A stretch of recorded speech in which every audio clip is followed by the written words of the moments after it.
for two. Kickers are extra, I give them the boot. Ooh, going for two. Sit back, relax while I grab me a brew. Ooh, now I'm reclining while putting my time and I'm ready to go.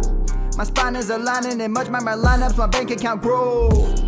I am so rich, but knowledge is all that I'm leaving it with. Ooh, listen to this. Multiple options, how far can I get? Ooh, DFS Dynasty redraft tonight, I'm not finishing last. I'm finishing past any and all, I am looking to last. What else? This spot is popping and I am so locked in and only opening the door when it is opportunity knocking. And all of these spots keep on talking and talking. So what are we talking? What kind of alignment? And running it deep, even players forgotten or came from the bottom or hitting that top. And this spot is popping, yeah, this spot is popping. And woo! This is the Armchair, yeah. Put up your arms, yeah. Sound the alarm, yeah, yeah, yeah. Woo! This is the Armchair, yeah. Put up your arms, yeah. Sound the alarm, yeah, yeah, yeah. Woo! What is going on, guys, and welcome to episode 246 of the Armchair Fantasy Show. I'm your host, of course, Jeff Lambert. Follow me on Twitter at JeffLambert77. Of course, we are part of the Going for Two Live podcast network. You can follow them on at Going for Two Live on Twitter. We're live every Wednesday and Friday night on Facebook Live, Periscope, YouTube, and Twitch on all major podcast networks, and of course streaming in the Going for Two app for iOS and Android. If you are on YouTube, please hit that subscribe button, guys. It helps us out. Hit that like and subscribe button for us. If you are on Twitter and you wish to interact with the show, comments are currently not working on Twitter still, so go to YouTube. Find us on YouTube. Just search for Going for Two Live. We should pop up there. You can join the show and ask some questions. All right. My co-hosts are both here tonight. Tim is fresh off the boat, and Gersten's here as well. Gersten, how are you doing tonight, man? I'm doing pretty good. I mean, shit, man. I don't have COVID. That's all I know. Yeah, this seems to be a theme right about now. Tim, man, how was the trip? The cruise was excellent, man. I had a great time. As Gerson said, I was hiking in the wilderness. But I managed to come back without any COVID, and the Packers got a win last week after a Go Pack Go from Gerson, so all good on my side. Yeah, good shit, man. Good shit. Yeah, we got a pretty interesting slate that seems to be changing almost by the minute. They've got the delayed games and COVID and everything else going on. So let's go ahead and hit the rewind. The Weekly Rewind. Rewind. So I'm gonna go to you first, Gerson. I don't even know if Tim was able to play last week, but I want to get a little bit of a rewind on his trip. But Gerson, how'd you do last week? I did good. I think this is like the fourth week in a row, or like at least the third week in a row. I've done pretty well. Yeah, I had some good stacks. I was very high on Tom Brady and Josh Allen. I mean, those were my stacks, and then I had a little bit of a Herbert, right?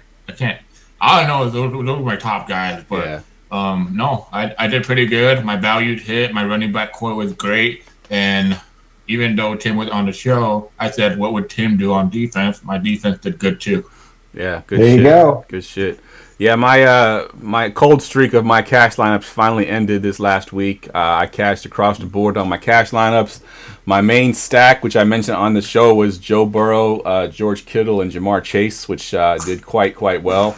Unfortunately, some of those chalk running backs, Jacobs and Gibson, didn't do so well, or my lineups would have been really good. But yeah, had an awesome week last week. But it was nothing compared to Tim's week. He had a week out of cruise, man. How was it? It was awesome, man. It was awesome. I had a great time.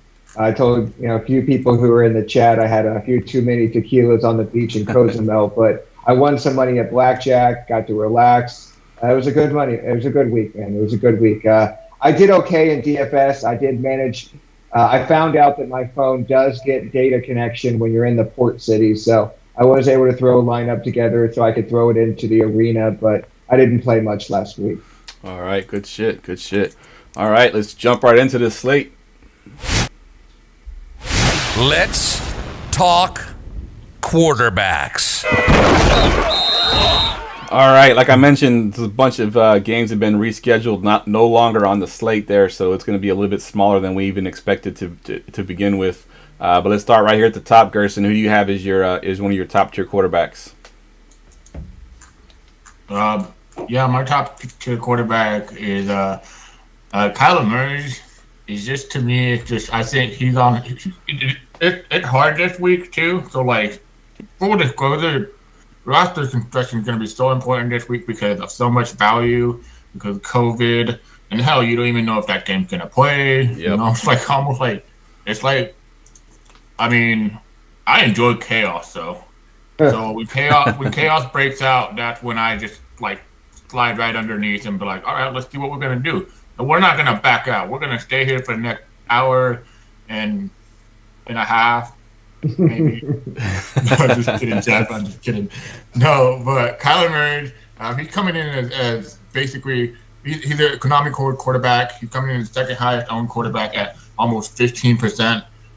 Facing the Detroit Lions, I mean, Detroit's probably one of the worst teams in the league. I don't think they're the worst, though. I think they actually put up better fights than other teams that I've seen. They haven't given up yet. He said, 7.9K is a lot to pay up for, though. DeAndre Hopkins is out, though, for the season. But it's also, I'm waiting for the final news on Connor, Chase Edmonds, and those guys. Because if they're out, that's going to have Kyler Murray's ceiling go higher because of the goal line touches. But either way, he's still projected to be my second highest projected quarterback, next to probably someone you guys are going to talk about. But give me Kyler Murray. I mean, dual quarterback with the rushing upside, and his biggest total is one of the highest on the slate. I think it's the second highest, but it's first the Detroit Lions. But I would advise this: I wouldn't exactly stack him coming back. I'd probably go one of his guys. This kind of sounds weird, but maybe like, just a one-off with one of his guys and then just go elsewhere. Yeah, because there's not much that you want on weird. Detroit. Yeah, it's not much. There's not much you want. Hawkinson's out. Swift is out. There's not a whole lot that you can run it back with. I agree 100%. Tim, what do you got for your top-tier quarterback? Yeah, I think the other guy Gerson was alluding to is Mr. Josh Allen, who broke the slate last week against the Bucs. It's not too often we say a quarterback breaks a slate, right? It's usually a running back or a wide receiver. But when a quarterback scores 42 DraftKings points, I think the next nearest guy is like 28. That obviously is going to make a huge difference. So I love Josh Allen again this week against Carolina. Their defense is not as good as it's, some say it is, especially how good it was earlier in the year. Again, Josh Allen last week, he had the rare double bonus, got over 300 yards passing and got over 100 yards rushing. Like Gerson said, we're looking for those Konami code quarterbacks, and Josh Allen has certainly shown that he can get it done through the air and on the ground. Yeah, definitely. He got, you said the double bonus. That definitely helps you out on DraftKings for sure. Gerson, you have one more guy listed in your top tier there, Dak Prescott. He's kind of let us down a little bit a couple times this year. You think he's in a good spot this week against the Giants? That's it. I think he's in a good spot. What'd you say? Why are you laughing? I just said, that he's in a good spot? I don't know. Maybe he's laughing at the chat. Oh. Goodness, you always do this, Tim. I think you're laughing at me. Try to insult me. No, I know Tim would never insult me. He loved me too much. Now, Dak Prescott, 6.5K against the New York Giants. He hasn't done great lately, and it's kind of worrisome. But to me, I still believe in him. I still, it's just the weapons he has. And we've seen Zeke, they're kind of going away from him. Yeah. And it kind of shocked me to see the ownership on Zeke so high. And I was like, why? Because even with Pollard out, I didn't even know Corey Clement played for them. Is that right? Yeah. That's right, he did. I mean, I'm like, what? I thought he played for the Eagles. He's played for I think all the AFC East teams. I mean, the NFC East teams except for the Giants. Yeah, I think so too. Yeah. Dak Prescott at 6,500.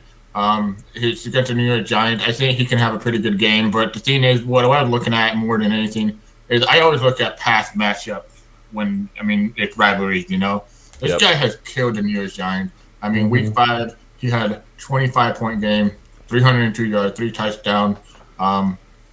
Week 5 last year wasn't all that great. Was 14 points, but before that, 22, 36, 36, 14, 29, 17. If we're gonna look at, they're in Dallas, right? I didn't check that, but they're playing in Dallas. Are they? No, it's that New York Giants. This game's in the Meadowlands. It's in the Meadowlands. Yeah, I will say one thing. I think that the Giants are usually a cure for what ails you. You know what I mean? They're not a great defense. I think that can do well against them. But, man, he has not looked good running the football at all. Last week, he looked like he was running with 2 left feet, like tripping over the line and shit. So any rushing upside that Dak used to have, it's, in my opinion, gone. You'd see him at 6,500. That would be a lock and load. Yep. But now, knowing that he has to get there with passing, this year he has 1 goal line touchdown. A couple years ago, it wasn't. He had 6, 7, something like that. So you just don't get that from Dak anymore. And in my opinion, that limits its upside. But you can still get those 300-yard passing days. Yeah, I definitely like that for sure. So y'all took all the top tier quarterbacks that I was going to talk about. So let me move down to the mid tier, and I'm going to talk about my boy Jimmy G. Playing against Atlanta this week. Atlanta makes you look good, and Jimmy G's actually looked pretty good the last couple of games. So if he can do that against Atlanta, I think he'll be fine. At 5.8, Debo's back. He's a full practice, so he's definitely healthy. We are still missing Eli Mitchell, so I think the passing game will be a little bit more prevalent there because they don't have anybody back there that can really run the ball like he did. But Jimmy G at 5.8, I saw a stat and I couldn't believe it. I had to go look it up. But Jimmy G is actually 4th in the NFL right now in completion percentage against the blitz. So that's a pretty telling stat. And the Falcons are one of the highest blitzing teams in the NFL. So if that stat holds up, I think Jimmy G can burn them for a few touchdowns there and be good for this week at 5.8. He just panics and throws it at George Kittle. Like, that's his whole game. Yeah. Find out where Kittle is and just throw it in his direction. Yep. It seems to be working. It just tells you how bad the slate is that Jimmy G is a really good player. Yeah. I thought Jeff was gonna say. I saw a pretty incredible and interesting stat. I thought he was gonna say that he's actually an NFL quarterback. Hey, he's looked good lately, man. Not gonna lie. Hey, hold on. I'm not going to lie. I like Jimmy G this week. And that's why I put him on the list, but I put him under another name. But yes, you did. I'm not gonna, yeah. But I like Jimmy G this week. He's in a great matchup, great situation, and they're really relying on him on third down more than any time now. Yep. I mean, I watched them red zone, and Jimmy G and Kittle on third down, it's like automatic. Yep. Mm-hmm. But I like Jimmy G this week, and you can stack that game too. Yep. So there's another play that all three of us have here, and I'll let you talk about that guy, Tim. Go ahead and give us Tua Tagovailoa. Yeah, I think Tua's kind of the chalk here. If you're paying down at 5,700, he gets a matchup against the Jets. Yeah, Jalen Waddle is not going to play in this game, but the Jets have been bad. They've been particularly bad against quarterbacks over the last few weeks. They kind of started off as more of a run funnel, and now we've seen some quarterbacks have some real success against them. So I think he's going to be pretty chalky at 5,700. I think he's a great option in cash.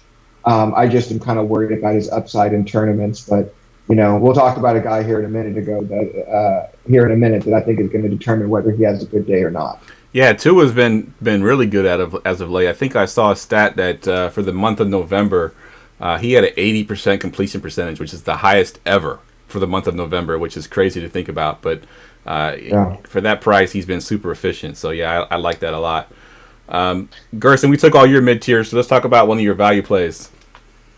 I'm just saying he did play the New York Giants, Carolina Panthers, True. and New York Jets. But he's not the only quarterback to ever play bad teams in the history of the NFL. He did this a whole month. He was 80% completion percentage. That's just pretty good. No, I'm not saying that's bad. I'm just saying but I like Tua too. I mean, he's on my list.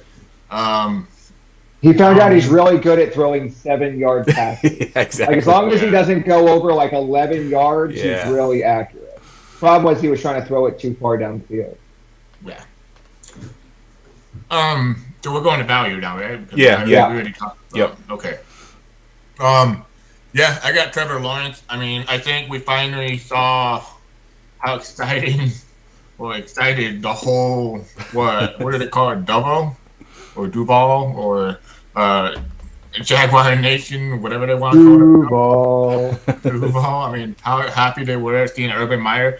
I mean, if Jeff were kick me in my leg while I'm giving out a pick, I'd bitch slap his ass so damn hard back to off the podcast. I'm like, who the hell do you think you are? But no, man, seriously, I'm glad for the Jaguars, and you guys are going to see a few plays on this slate that we're all in. I mean, not all in, but we like the Jaguars. And Trevor Lawrence at 5,100 is intriguing for sure. Yeah. Especially against the Houston Texans. I mean, the Houston Texans are, in my opinion, the worst team in the NFL. But that's just me. But I like Trevor Lawrence. I think he's going to be unleashed a little more, and maybe they're going to try to keep him more balanced. I just think Urban Meyer doesn't know how to coach, and I'm pretty sure he was running so much of the play calling that it just didn't make any sense to the offensive coordinator, defensive coordinator, the whole team. And I don't think the team would really wanted to play up to his standard. They didn't really care to play for him. Yep. I think this is going to be an uplifting game. They're going to come out there, compete, and show the whole NFL, hey, you know, we just didn't like Urban. And we've seen this happen before. How many times have we seen where the coach gets fired, the team is reunified, and they come back and win a game? I think, or I don't think, I hope the Jacksonville Jaguars win this game. And I hope it's like a start for something special for Trevor Lawrence, because he's been abysmal this season. But it's against the Houston Texans. I think he can get at least 18 to 16 points in this game. Yeah, I think it's ironic too. We were all excited about the Jaguars coming into the season. We're like, oh, Trevor Lawrence is there, Laviska Shenault and James Robinson, ETN before he got hurt, and they were playing Houston in that Week 1 game, I believe, and they did not look good. They looked terrible. It kind of let us all down. So it's kind of interesting that they're playing Houston again, and this is sort of their bounce back. Let's hit the reset button, see if we can do it again. But Trevor Lawrence had a great game versus them, though. He did, but the team, I just meant the team in general, we were disappointed in the way they looked by losing to Houston. Yeah. I think this is sort of their reset button. They got Houston now, and they can sort of redo what they had done. All right, Tim, let's go to you. Who do you have for your value? Yeah, I only have one other guy on my list, and that's Matt Ryan, and that tells you just kind of how this week is. So the highest implied total on the week is the Cardinals and Lions at 47.5. Second highest is the Falcons and the 49ers at 46.5.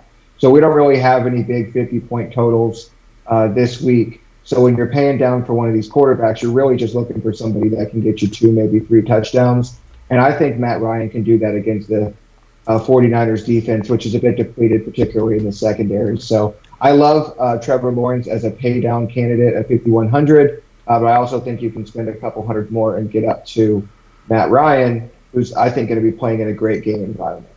Yeah, I like that call a lot.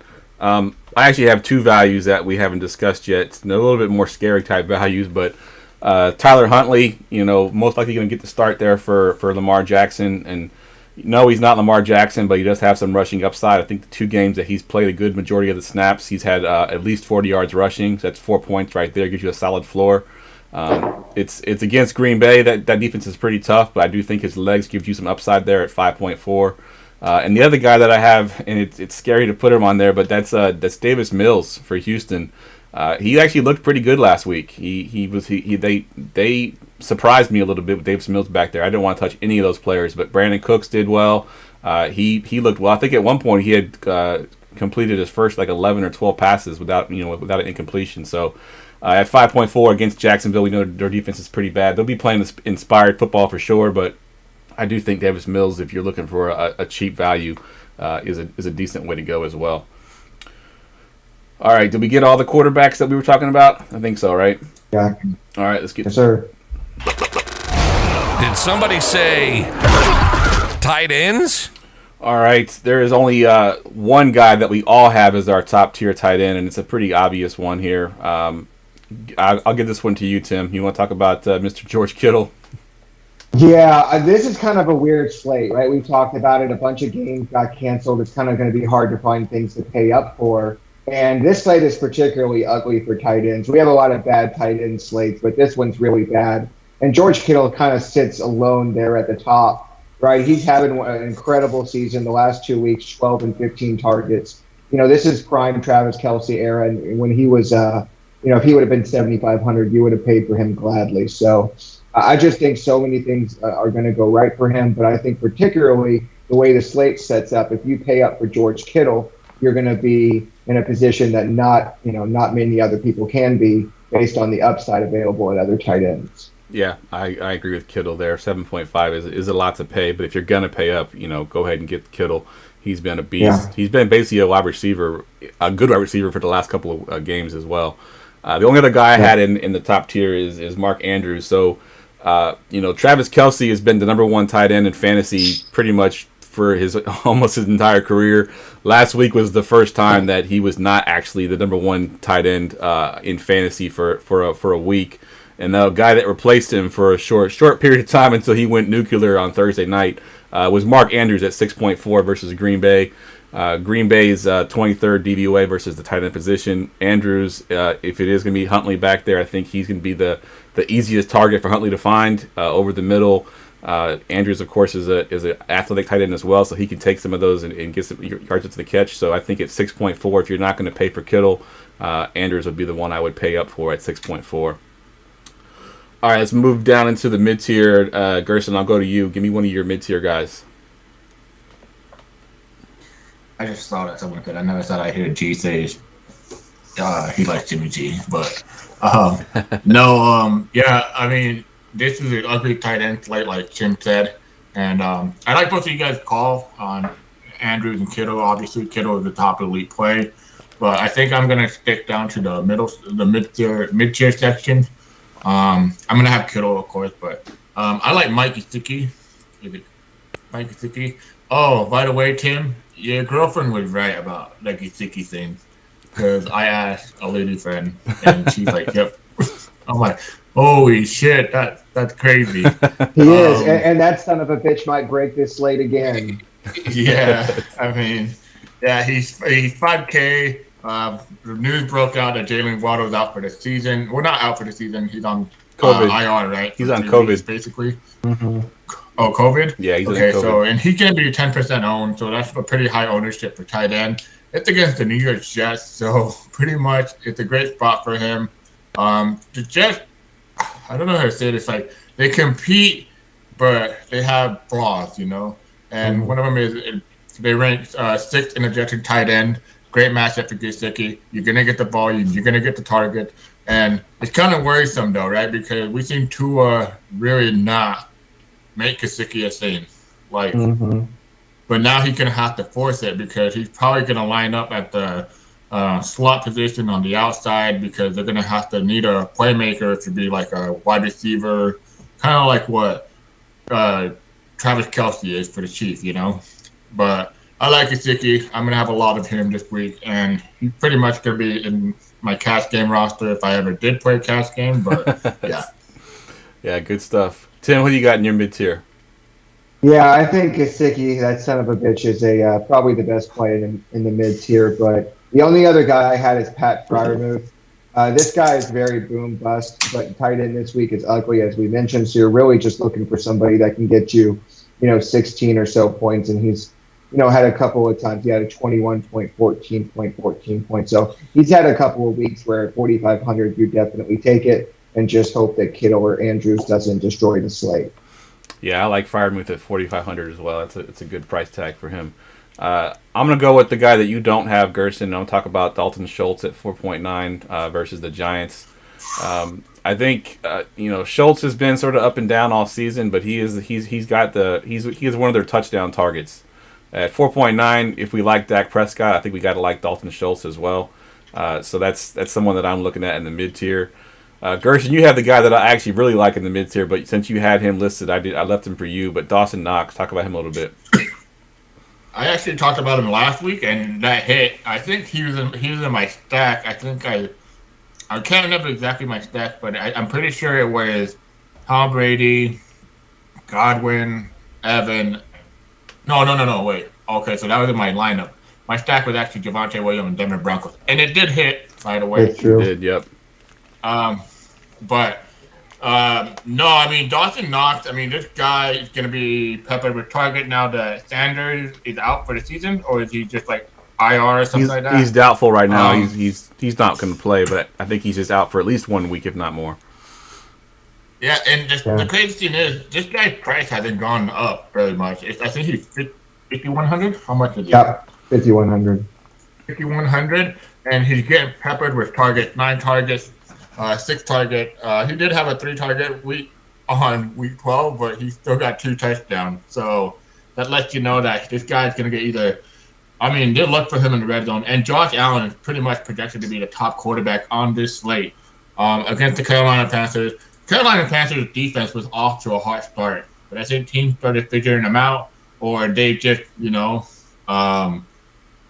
weren't as good as advertised. Yeah, but, I think so. That offense has kind of hurt them as well because they're constantly on the field because that offense is so bad. Yeah, actually, that's a very good point. So, and Vegas has him projected for 28-point implied total. Give me Dawson Knox. I think he can hit not 5 times, 3 times value at least. But his ceiling is 5-time value for sure. I mean, last week we saw it in a high-paced game. He was getting peppered with target, and I think this game's not going to be high-paced, but I think Joe just put it away pretty easily, and he could get probably like a touchdown and probably like a 80 yards, 60 yards, and that's good enough for me. Yeah, and I think the funny thing about, not funny thing, but the good thing about the Bills is when they're up by a lot, they still throw the ball. They're not one of those teams that run a lot because they don't have any running backs, so they still throw it. So even if there's like a junk time kind of thing, they're going to be throwing the ball around the field. Imagine if they had a running back, though. Can you imagine if they actually had a good running back? That offense would be like unstoppable. Lethal. Yep.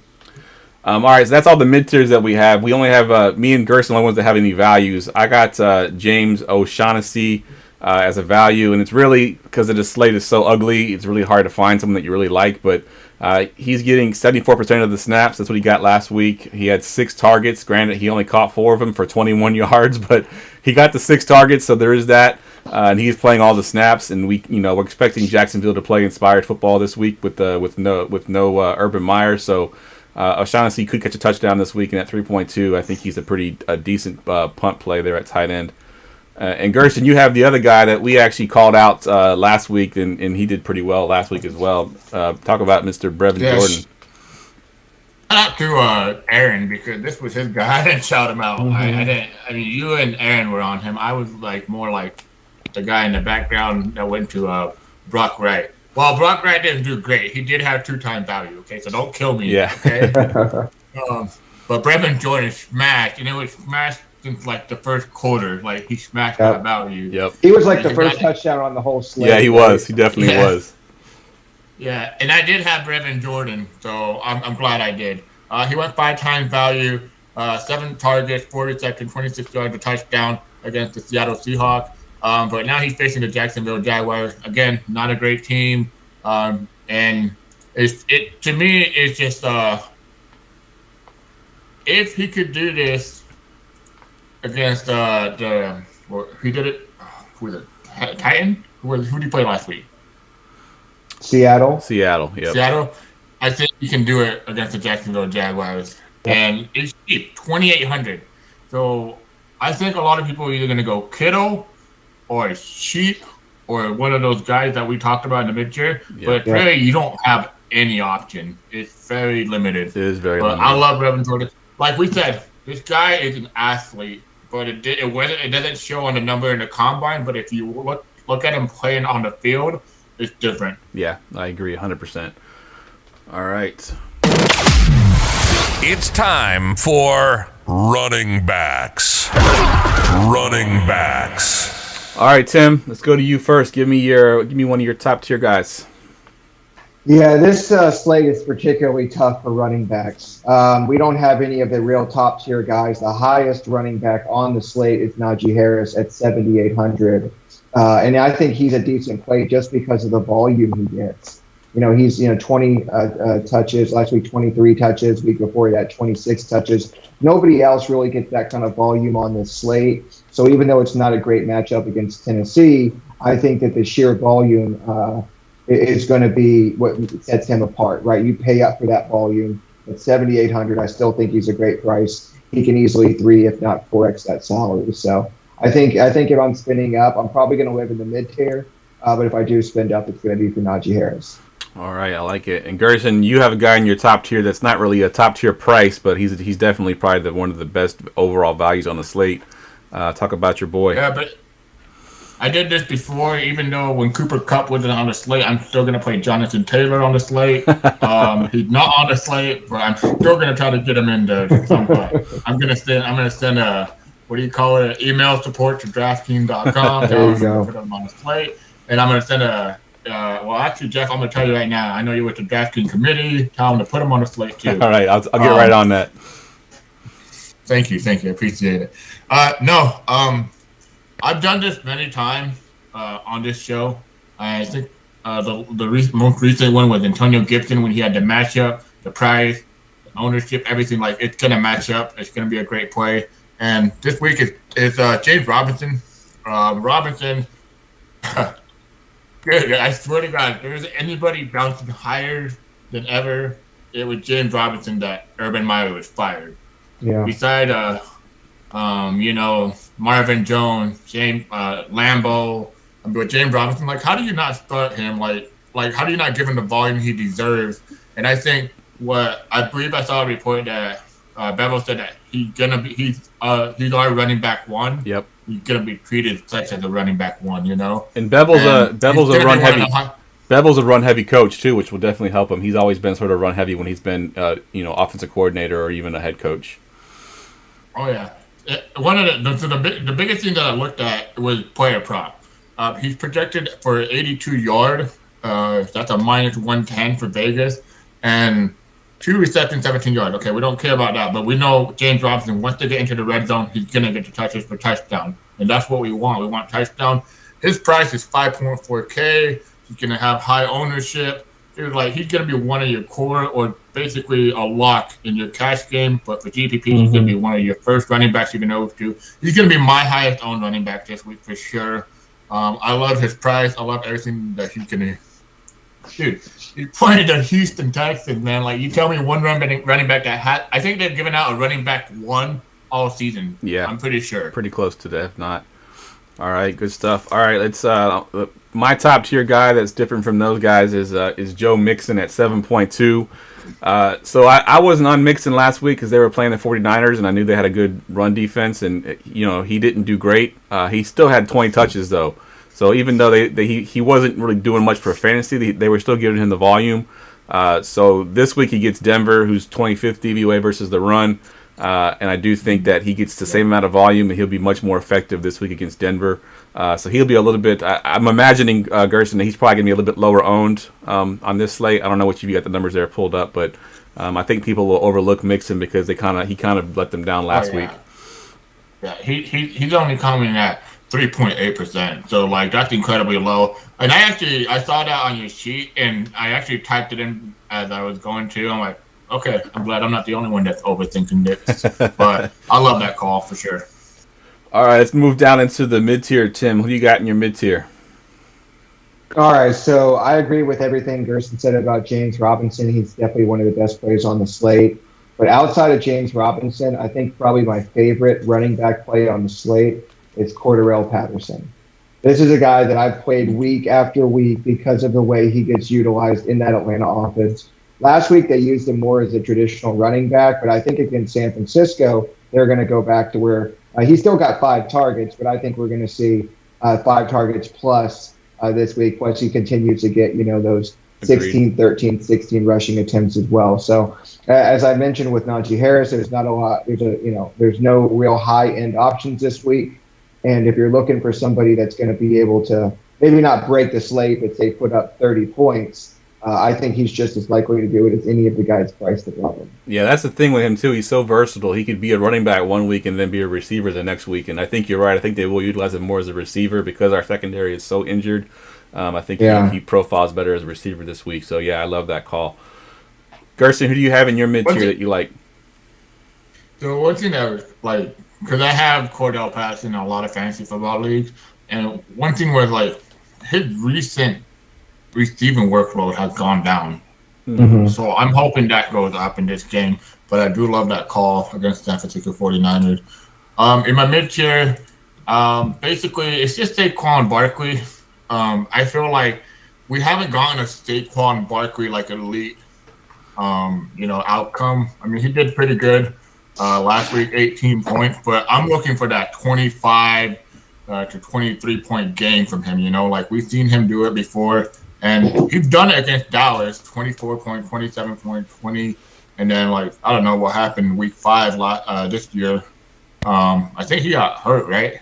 He got hurt in the first quarter, right? Yeah. It's like the second play, I believe. But I mean, like in this game environment, I think Saquon Barkley can be relied a lot on, and he should be. He's 6,500 medium price.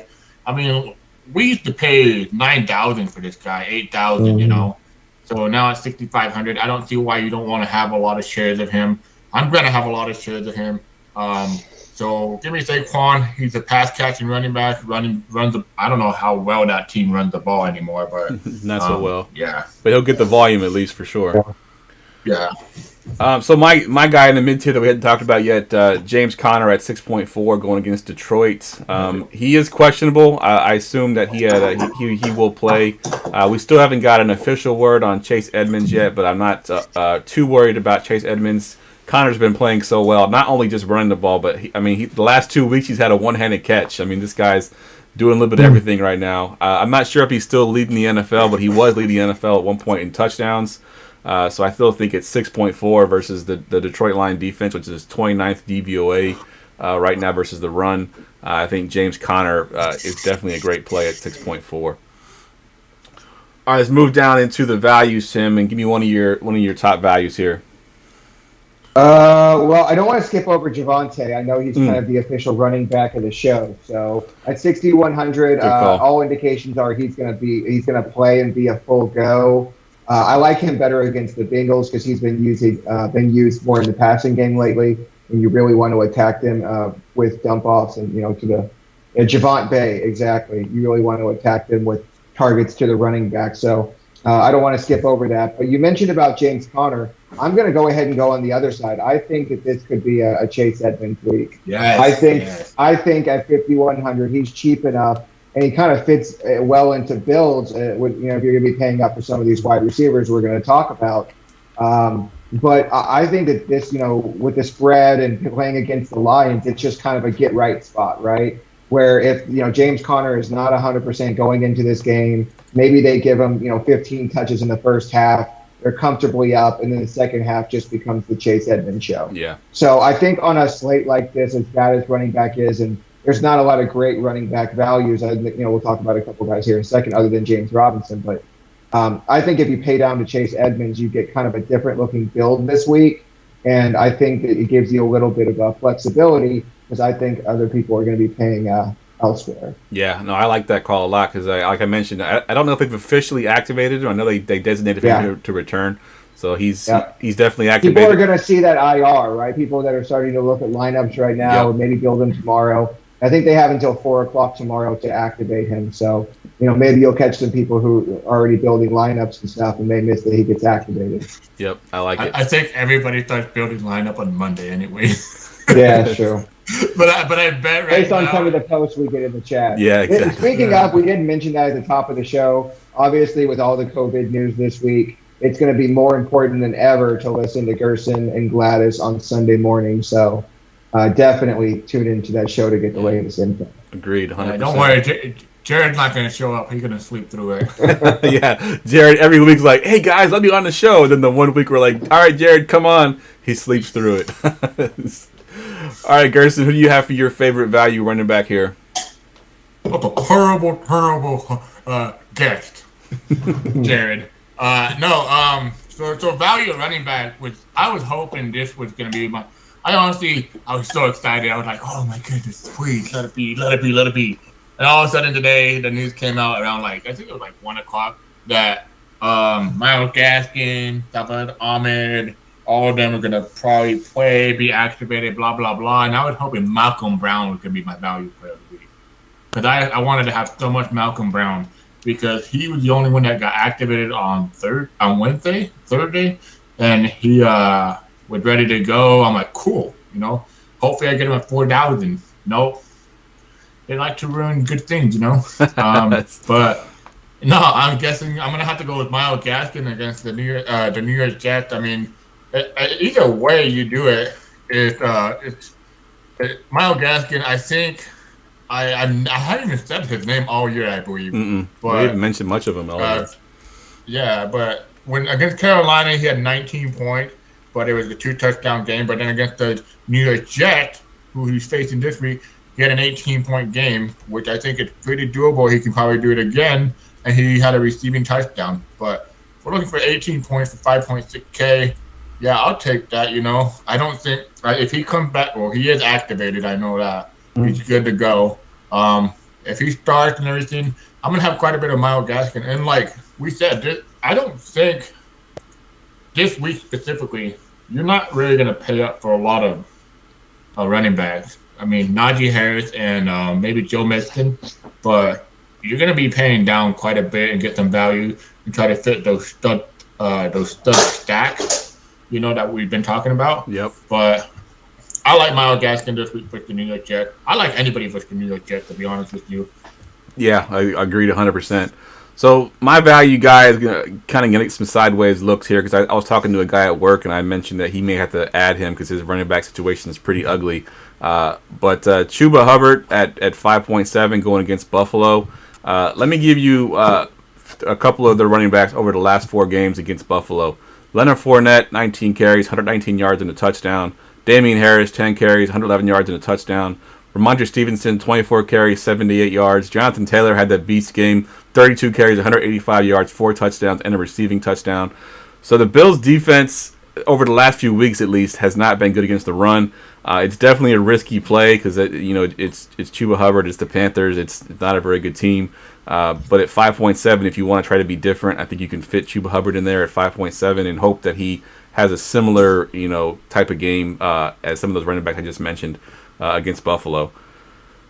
Let's see. Do we miss anybody? The Panthers' running back right now is Cam Newton. I just want to make sure we make that clear. fair it seemed point. like last week, every week it was either Cam Newton drops back and throws it or Cam Newton drops back and then takes off. So yeah, fair point. That's the only thing that worries me about that play. But, I don't know about that one. But I like the other plays. I like Robinson, Gaskin, Edmonds, all good plays. And Gerson, you have Craig Reynolds and Dante Foreman. Do you want to talk about one of those two guys, or you want to go to receiver now?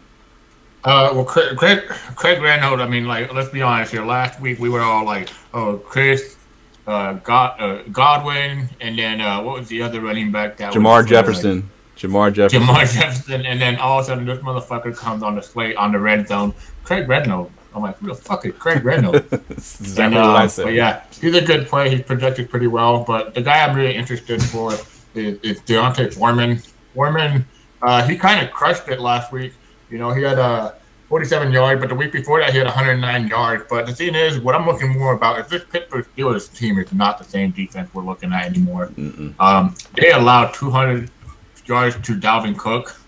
And it in the last 4 weeks, they've been allowing I believe top 5 performances to running backs. So they're now 31st in the league against running backs. Yeah. When have you ever seen the Steelers bottom 5 against running backs? That's just insane. It's a good call. Yeah. I mean, this was a defense that was known for not allowing a 100-yard game for I think 3 years or something like that. Yeah. Yep. But I mean, give me Deontay Foreman at 5,200. I like him quite a bit. I'm gonna have quite a bit of exposure to him. Him and Myles Gaskin is gonna be my highest owned value running back. All right, good stuff. All right, let's move into the receivers. And now, wide receivers. All right, Tim, do you want to talk about your boy? We'll go to you first, give you the option to talk about him or not. I do want to talk about him, and I'll tell you why. Going into today, I think Cooper Kupp was clearly the number 1 wide receiver on this slate. When that game got postponed, to me, Adams becomes the clear top guy. I was already trying to figure out a way to fit both of them in a lineup. This was crazy to me. He has the largest wide receiver cornerback matchup advantage of the week, almost 20% advantage over anybody on the Ravens. You attack the Ravens through the air. It is, he's higher than Cooper Kupp, way higher than CeeDee Lamb. I was just looking at the top guys, and it was just him and then a gap to the next guy. So, to me, Adams is the guy you want to pay up for this week. You're paying for Tua, you're paying Robinson. If you're paying down, it's because you're paying up for Adams. I like it. Are you putting Adams in your cash lineup, you think? I am. I'm almost definitely going to have Adams in cash. Yeah, I'm with you. I think that's definitely what I'm going to be doing as well. All right, Gerson, give me one of your top tier guys. Well, what Tim said, Devontae Adams probably the biggest smash play after Cooper Kupp got, ruled out. Hold on, give me a second. To give you an idea, Devontae Adams is projected for 27 points for me. The next top guy, and I'm not going to say his name, but he's projected for 19 points. And I'm talking about running back, wide receiver, tight end, That's a huge difference. That's how high Devontae Adams is. Like, that's how great of a matchup he's in. But, I mean, the other guy I like a lot this week is Mr. Deontay Johnson. I mean, this guy, if there's a little wide receiver that came out of nowhere, got drafted, and done great, but was a shitty quarterback, Deontay Johnson, like, I'm sometimes shocked what he can do. I wonder what he can do with a real quarterback. I mean, Big Ben came out last week. That was awesome. I mean, I think Big Ben, like, he would get tired of getting sacked, getting laid out, and then all of a sudden, he was really, I watched that game, he was really trying to push to win. Like, obviously every quarterback does, but he was, like, pissed off at the coach. He yelled at Tomlin, like, what the fuck, give me some protection so I can throw the fucking football, And they almost made a comeback and broke Jared's heart. No, I love Deontay Johnson this week. To me, it's the Tennessee Titans, 7,500. To me, Titans aren't that good as advertised. Like, their record might speak well, but their defense is not that great. I think Derrick Henry, for the early part of the season, kept them in a lot of games, but Deontay Johnson, he's going to get peppered with targets. I mean, he gets peppered with targets. I think he's had 1, 2, 3, 4, 5, 6 games in a row now with double-digit targets, and that's what I want. I want volume. I want upside, but as crazy as it sounds, I think the Pittsburgh Steelers might actually beat the Tennessee Titans in this game. So give me Deontay Johnson, and it's crazy because I think about it. He's the second highest projected wide receiver for me. He's actually, okay, and that's why I didn't want to say this, he's actually projected 20 points for me. So that means Devontae Adams and then Deontay Johnson, and that's for, like, projected points for running back, wide receiver, and tight end. That's how high I am on Deontay Johnson. I love that call because he's a target monster. He's getting tons and tons of targets in that offense, and that's all you really need. My guy that I have is CeeDee Lamb at 7.4 versus the Giants. I don't know how I've gotten stuck with all the Cowboys basically at every position here, it seems, but I mentioned Schultz on the last one, and I got CD. But over the last 2 games, 10 targets, 13 targets. Obviously, he's Dak's favorite target now that Amari Cooper has sort of faded into the second role. So if we're going to be playing Dak, I think the stack is easy with CeeDee Lamb. Obviously, he's a touchdown upside as well. So, yeah, CeeDee Lamb is going to be in a lot of my lamps at 7.4. All right, let's move to the mid-tier. And I have no mid-tier. I just literally put, like, the little throw-up emoji icon on the mid-tiers. There is a couple decent ones that I thought about and that y'all have in your sheet here. So, Gerson, I'll go to you first. Talk about Chase Claypool and leave the other guy for Tim. I just talked about Deontay Johnson, but Chase Claypool is actually another wide receiver I like. His price is actually pretty reasonable, too. So, give me Claypool at 5,900. I mean, this guy did get 17 points last week, but he really should have gone like -20 by his little first down celebration with 30 seconds to go and try to win a football game. Like, dude, what were you thinking? Like, I love how his excuse is like the biggest. You ever met someone and they try to make an excuse about dumb shit? That was him. I'm like, dude, like, stop. But he got 17 points last week, so that's kind of like basically 3 times value of what you would get for 5,900. But I think in this game he can probably touch that too. But if he gets that touchdown, that's what you're looking for in Chase Claypool. If he gets 1 touchdown along with the volume that he gets, he's gonna crush value. I haven't projected for almost 14.5 points. Nice. But again, that's the medium range. But it's the Tennessee Titans against an abysmal pass defense. So I think the Titans will score on them too because the Pittsburgh Steelers defense is not what it used to be. Agreed. All right, Tim, you have a guy that I've seen is pretty chalky, and I almost put him on my sheet, but I saw that you both had him, so I left him off. But talk about Brandon Cooks. Yeah, you said it earlier, man. The mid-range is just so ugly that there's really nobody in here else that you can play, in my opinion, other than Brandon Cooks. I like the Chase Claypool call, I think, as a pivot off the Deontay Johnson, but Yeah, 11 targets last week. Davis Mills, seems to like to throw to him. They're going to have to throw. I agree with Gershon. I think that this could be a game where Jacksonville could get up and he could end up having to get some garbage time. So either way, I think that game could end up being better than a lot of people think it is. And either way, I think any game script is really going to favor Brandon Cook. So I think most people this week are going to be paying up or paying way down for wide receiver. But like you said, I think he's the one kind of cash type play that you could go in the mid range. Yeah, agreed. All right, I'm moving down into the mid tier or the value tier. I have no mid tier players, and I'm gonna take Gabe Davis at 3.7 because I have a great tweet here from Fantasy Pros Kyle Yates that I wanted to read. Gabe Davis ranks 19th in the NFL in red zone targets with 12.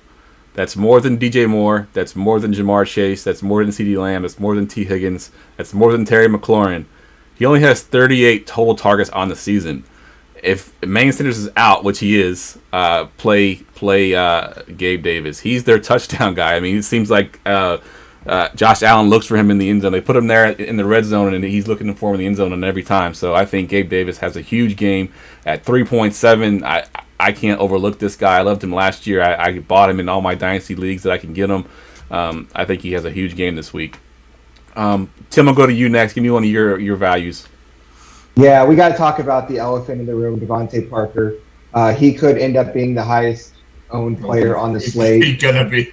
Yeah, at 4,300, he's pretty much the chalk in cash games and tournaments. With Jalen Waddle out, he's expected to soak up the majority of the targets, and then obviously he gets a matchup against the terrible New York Jets. So, he's the kind of the first guy that you lock in cash games, and then just kind of go from there. But I mentioned earlier about Adams. I think Adams, Parker, Gabe Davis is going to be probably the most common trio in cash games. Yep, I agree 100%. That's where I started my lineup when I started building. Like, all right, I'm going to put these three guys in, and I'm going to just build from there. Yep. All right, Gerson, let's get to some of these lesser owned values here. You got a couple guys there that are going to be lower owned. Yeah, I started my roster with Jimmy G, so no, I'm just kidding. No, I mean that's the thing. Like the middle was ugly, the top was beautiful, and the bottom, she ain't bad looking either. But no, I mean to me, it's just Marvin Jones. If there's anybody else happier beside that, Lambeau and Trevor Lawrence and Robinson, it's definitely Marvin Jones. You don't like Marvin Jones? No, just keep going. Did you mention it? No, we didn't. No, just keep going. Tim just laughing at himself. I just was laughing. Yeah, I just imagined Marvin Jones. But no, keep going. I'm like, Marvin Jones. I mean, this guy. Like when the season started, we always kind of get him for like cheap value, and now we're actually going to get him in a great spot against the Houston Texans. Marvin Jones, 4,600. He did have a good game week 1. So like it's the same matchup, it's not the same situation. It's even a better situation now. Yeah. They're more motivated. Agreed. I mean, 9 targets week 1, 5 receptions, 77 yards, and a touchdown at 4,600. I don't see why we shouldn't be like kind of in on him. And Laviska Shenault and Trevor Lawrence, they're gonna try to prove a point. They're gonna try to prove a point that hey, we're not the old Jaguars. We just had a bad coach. We didn't have a good leader and all of this. And that's the thing. I think Bevel is a very underrated coordinator. I think he probably could have made a better head coach than Urban Meyer. That's for sure. Yeah. But I mean, we're gonna find out. Yeah, we're about to find out. Yeah. But give me 4,600. I love him. I'm gonna have quite a bit of exposure to him. I want to say Laviska Shenault, but I can't. I'm just not on it yet. Yeah. And it's Laquan Treadwell. It's Laquan Treadwell. No. Not Urban Meyer, boy. Urban Meyer likes any washed up fucking college player that was great when he scouted them. Like Carlos Hyde, Laquan Treadwell, probably Tyrell Pryor when he was like somewhere else, Tim Tebow was the biggest one. Tim Tebow in the preseason. He signed Tim Tebow. Like, what the fuck, dude? Like, what are you doing? Yeah, exactly.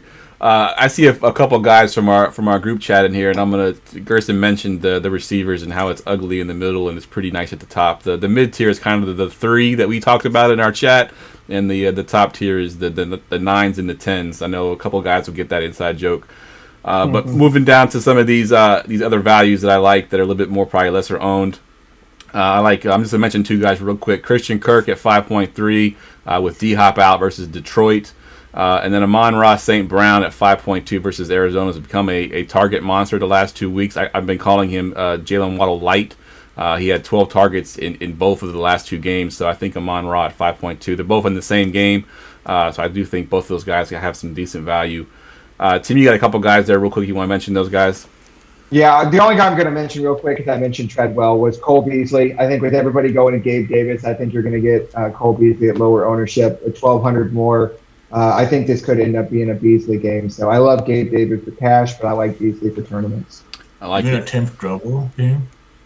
Yeah, it could be a Tim Strobel game. Tim Strobel game. Right. Yeah, that's what I thought. All right, there's a couple more guys that I'll just mention.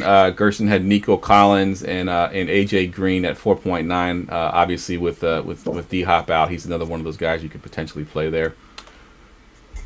Defense, defense, defense, defense. All right, Tim, you're back, man. We missed you last week. I think we did okay with the defense, but we did miss you. Who you got for your defense this week? You did, especially Gerson with that call on the Broncos. I love the Broncos last week. So another team that was really good last week. They have another really good matchup this week. It kills me to say this, but you might want to pay up for the Dallas Cowboys again. They get Mike Glennon this week. They proved last week that they are just going to bring the house over and over again. They are a team that gets turnovers in bunches. We've seen defense break multiple slates this year. If nobody else goes over 20 and they have a chance at a 20-point game, they're going to more than break the slate. So, they're not. I think they're the third highest priced defense, but at 3,600, I think that it's possible to pay up for them. If you can't get to 3,600, probably my next favorite defense is the Bills at 3,100. Whether it's Cam or PJ Walker, or if they activate, I guess they activated Sam Darnold. I don't know if he'll play, but it doesn't matter. I think the Bills are just going to absolutely squash the Panthers. So I think I pray Sam Darnold plays. Yeah, exactly. He'll be seeing the ghost. Exactly. But either way, I love the Bills at 3,100. That's probably my other favorite defense. All right, Al, I just want to mention the Falcons are my pay down defense. I don't think this is a good week to pay down, but if you're going to pay down, Falcons at 2.7 versus my 49ers. I mentioned earlier that the Falcons are one of the heaviest blitzing teams in the NFL. I did mention Jimmy G's completion percentage, but a lot of times he doesn't throw it, which kind of helps your completion percentage because you don't throw an incomplete pass, but he gets sacked. I think they can rack up some sacks there at 2.7. I think they're a decent pay down defense. Gerson, you got a defense you want to talk about? Yeah, the Jacksonville Jaguars. I feel like I'm talking about all the Jaguars players. Like, all of a sudden, I'm not a Raiders fan no more. It's really a weird slate where the best plays are like Jaguars and Dolphins. Yeah. Because you just know that things are going to bust. Like, there's just no way that's going to work out, right? and the Cowboys. Or 49ers, right? Yeah. Like, they're just all trash. 49ers, Cowboys, fuck them, No, I like the Jacksonville Jaguars for sure. Like I said, I think they're motivated. I think they're going to come out and play, try to make a statement. And Houston has been one of the best teams to get top 10 defense against. So I'm just going to keep rolling with that. 2,800. Yeah, can't beat that. I agree. Good stuff. Goingfor2.com's weekly stack report. All right, Tim, I'm going to go to you first on the stacks. And Gerson, I just wanted to mention, I don't know if you know this in your head or not, but you don't have a sit call down there. So if you want to look while Tim's talking about his stack and see if you can find a sit call. All right, Tim, give me your stack this week.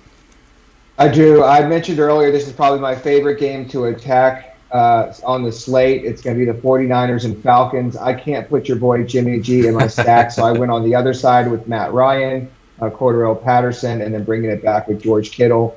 I think I'm going to have a lot of Patterson and Kittle or Patterson and Debo in my secondary stacks. I like it. Gerson, what you got for your stack? So my stack was Dak Prescott, Cooper, CD, and Shepard. We didn't really mention Shepard, but I think he's coming back from the injury. He should get some volume. And people forget this, but when what's his name? Quarterback for the Giants. Glennon? No, Glennon? the real Daniel Jones. Daniel Jones. Daniel Jones. Yeah, Daniel Jones. When Daniel Jones got hurt, or Danny Dime got hurt, Mike Glennon came in there and actually kept it pretty competitive.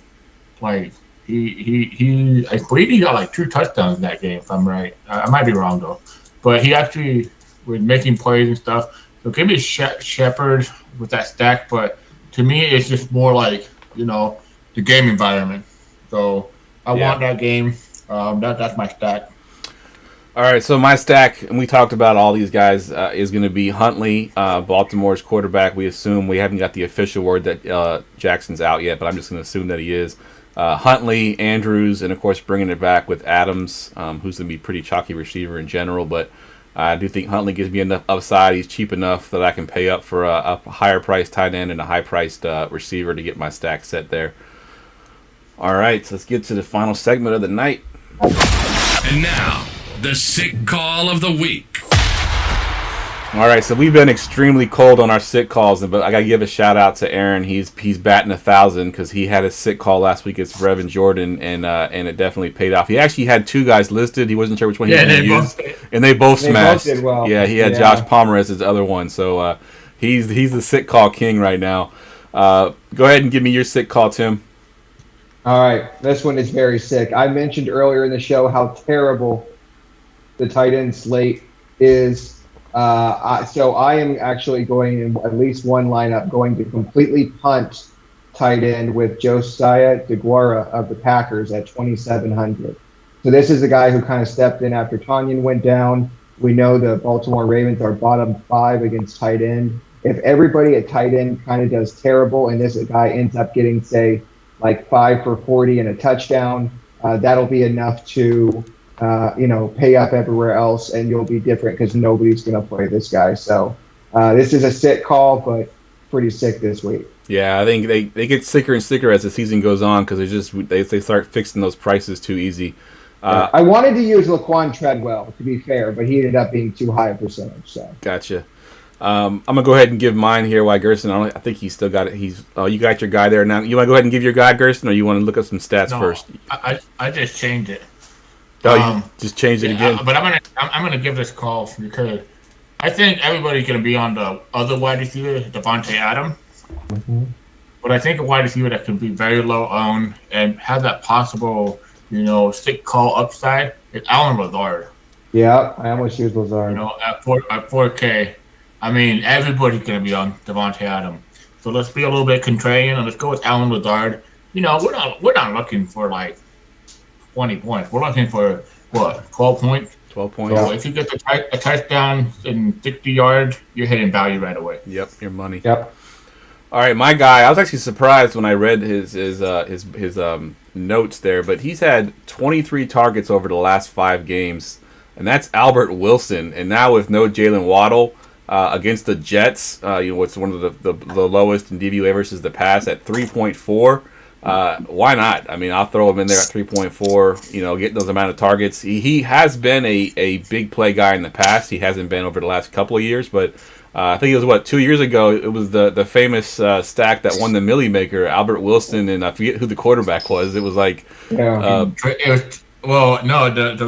quarterback with Trubisky was Allen Robinson. It was a wide receiver from the Bears, and it came back with Albert Wilson. Albert Wilson, I can remember that because I'm like, that was like, if there was ever a moment of like where I always go and research what did the Millie Maker roster is. I'm like, huh? Yeah, it was an interesting week. But Albert Wilson at 3.4. Like we mentioned a bunch of Dolphins already tonight playing against the Jets. It's definitely in play for sure. I actually feel really good about Albert Wilson, and I'll definitely put him in a couple of my tournament lineups just to get some different of lineups there. All right, fellas. Play all the Dolphins. Yeah, all the Dolphins. Play all the Dolphins. Man, we only got the 2 weeks left of this. 2 weeks left. We're going to be doing this, guys. If you're still tuned in here, we're actually going to be doing Thursday night shows the next 2 weeks because the next Friday is Christmas Eve, and the Friday after that is New Year's Eve. So we're not going to do a show on those 2 nights, and we'll do Thursday night instead. Same time, 10:30 p.m. Those will be our last 2 shows of the year. Unfortunately, we don't do playoffs or the last week of the season just because it's so ugly.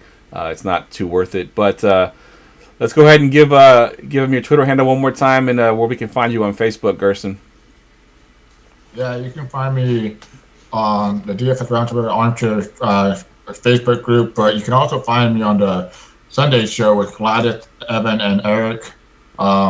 and maybe Jared if we need a guest, but I doubt it. He's probably gonna sleep through. One time he actually tells me, "Gee, I'm there for you. I got you. Don't worry." And I'm like, let's see. Fucking guy falls asleep. Terrible. all right, Tim. What you got? I want to give a shout out to Aaron again for filling in last week, doing a great job. Again, the sit call king. But you can find me in the DFS Armchair Roundtable group on Facebook. You can find me on Twitter at Keto DFS. And again, you gotta tune into that Sunday show to get the last minute information to set your lineups. Oh, yeah. If there was ever a Sunday show you want to tune in, it's this one. Yep, 100% agree. All right, guys. As always, you can follow me on Twitter at JeffLambert77. I just wanted to plug really quick the 19th, which is this Sunday. We're going to have our annual holiday show, which is basically a lot of the hosts from all of our Going for Two live shows. These two guys will be on there, along with a few other hosts of our shows, and we just basically have fun. We're gonna have some trivia. We're just gonna basically be hanging out. So please come join us. That's gonna be Sunday at 9:30 p.m. Eastern Standard Time. All right, I'm gonna be drunk. Yeah, I might be as well. Just it's just a fun show that we love to do every year. So definitely come check it out, guys. Yeah, we call it the recap after we just won the Millie Maker show. So tune in. Yes. That would be awesome. I won the Millie Maker. All right, for Gerson, for Tim, I'm Jeff. We will see y'all next Thursday, not Friday. Go Pack, go!